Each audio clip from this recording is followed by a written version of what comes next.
Hello, everybody. Welcome to my presentation. Today, we're going to talk about Mexican fashion by Yesenia Chavez.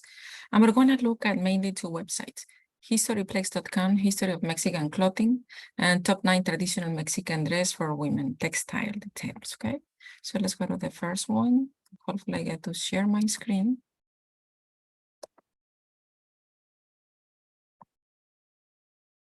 Okay, so this one, it's History of Mexican Clothing. Let me see. Let me make sure I shared the right one, okay? Yes, I think I was sharing the wrong one. So this one, History of Mexican Clothing, Traditional Styles and Materials by historyplex.com, History of Mexican Clothing. So according to this, the history of, let me see if I can increase the font.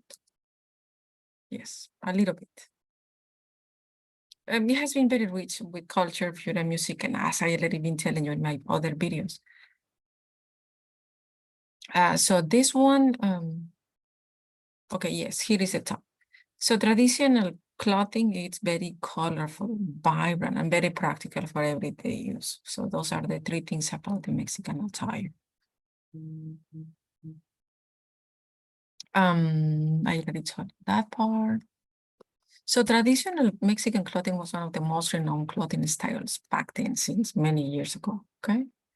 Today, the country follows the contemporary styles that are prevalent around the world, okay? And we still use it in Mexico. The Mexican clothing began in 1521 when Spaniards came to Mexico, as you all know, probably this, okay? So some of the civilizations who live in Mexico, the Toltecas, Olmecas, Zapotecas, Teotihuacanes, and the Mayas, see? And also the Aztecs. So after the Spaniards came, they mixed with them, so they became with the mixed culture of civilization, as well as different type of clothing, okay? Usually the clothes for the men, it's simpler than the female, okay? They usually have them with a single color and sombrero.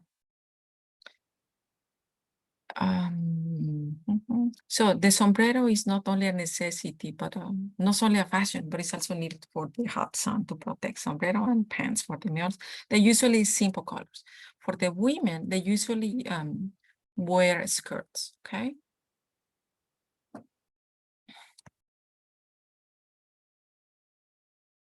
And a shawl, which is a type of rebozo, okay, or scarf.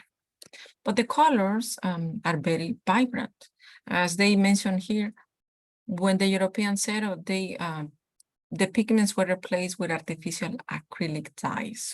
So the Mexican indigenous people use nature colors from nature, see, from the herbs and all of those. But when Europeans came, they brought the artificial ink. However, the fiber for the cloths also has European influence. Mexicans use agave, cotton, and bark to produce their clothing, okay? And let's check to see, okay, yes, here we got some examples, traditional clothing, okay? Oh, there is a sombrero, gaban, and they like very colorful decorations, as you can see them. More samples. Yes, so I'm gonna share the next one. Stop that share. And now hopefully I get to share my other screen.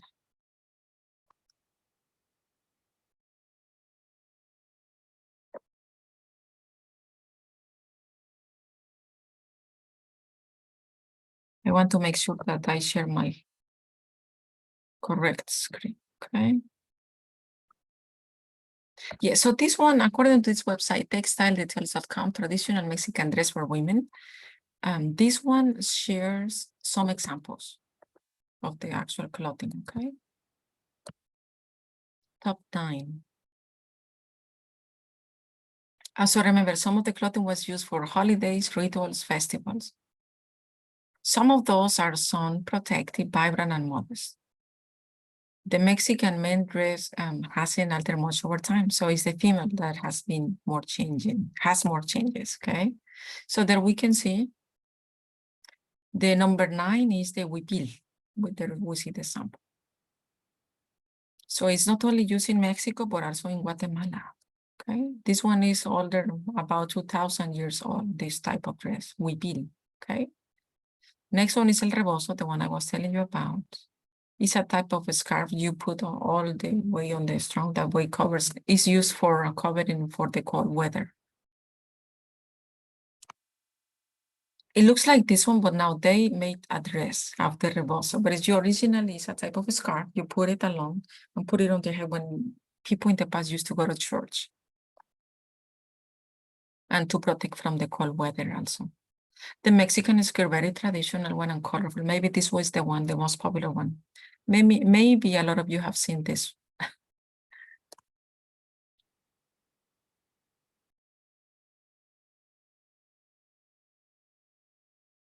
Okay, a lot of indigenous people in Mexico still wear those. Mexican blouse, very colorful. This one is very popular now also. It can be the whole dress with different bordados and colors. There is no limitation. All the colors or borders you can think of, and all the designs you can think of. So they also have the blouses. This one is the Tehuana, okay? Clothing of the Tehuana, very colorful also. Next one, very popular also is La China Poblana. Again, the design can be different, but it's usually the top is white and the bottom is red or green, like the flag or on any other color design. China Poblana. Next one is El Charro Mexicano, so it could be a female or male, see? Mariachi Mexicano. For female, they dress a skirt and the males use pants, like Vicente Fernandez or Pepe Aguilar. Next one is a poncho. Yes, very popular. This one is for female, but previously we saw the ones that very color with the colors of the flag also for male. Faja also goes with with the blouses I was talking to you about. This is it. It's a type of belt. Great. And this concludes my presentation. Thank you for watching.